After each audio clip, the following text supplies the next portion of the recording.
যান্ত্রিক ত্রুটির কারণে চট্টগ্রামের পতেঙ্গায় বাংলাদেশ বিমান বাহিনীর একটি প্রশিক্ষণ যুদ্ধ বিমান বিধ্বস্ত হয়েছে।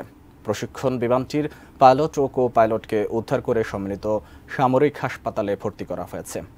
আন্তঃবাহিনী জনসংযোগ পরিদপ্তর আইএসপিআর জানিয়েছে, সকালে বিমান বাহিনীর ইয়াক ১৩০ ট্রেনিং ফাইটার বিমানটি পতেঙ্গা এলাকায় বোট ক্লাবের উপর দিয়ে উড্ডয়নরত অবস্থায় হঠাৎ পেছনের দিকে আগুন দেখা যায়।